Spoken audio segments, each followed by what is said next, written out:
Welcome to Silverlight Education. In this lecture, we'll be diving into the BZYCT 133 course, specifically Unit 6 of Block 2.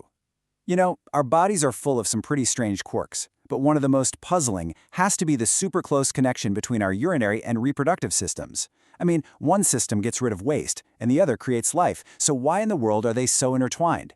Well, it turns out the answer is one of evolution's most clever hacks.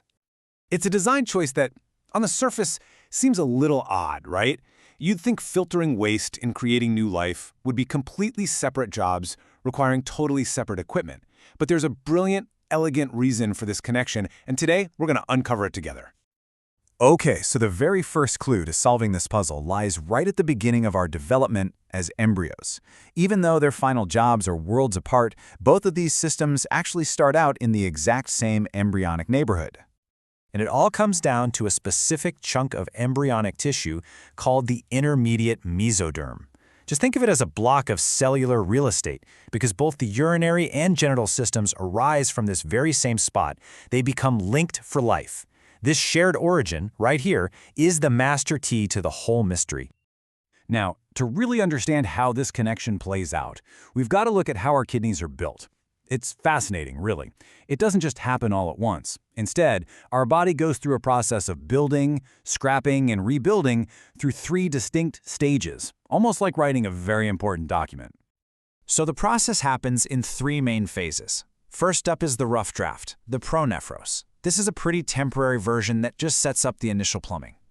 Then comes the working draft, the mesonephros, which actually functions as our kidney for a little while. And then finally, the final version, the metanephros, is built to last as our permanent kidney. And here's where a major plot twist comes in. Our final, permanent kidney, the metanephros, gets a serious upgrade. Instead of just using the old plumbing that the first 2 drafts used, it builds its own exclusive brand new drainage pipe, the ureter. So that begs the question, what happens to that original pipeline? So with our new kidney and its shiny new plumbing all set up, a really interesting question comes up. What on earth happens to that original pipeline that served the first 2 draft kidneys? Is it just left behind, abandoned? This is where evolution shows its incredible cleverness. It's not abandoned at all.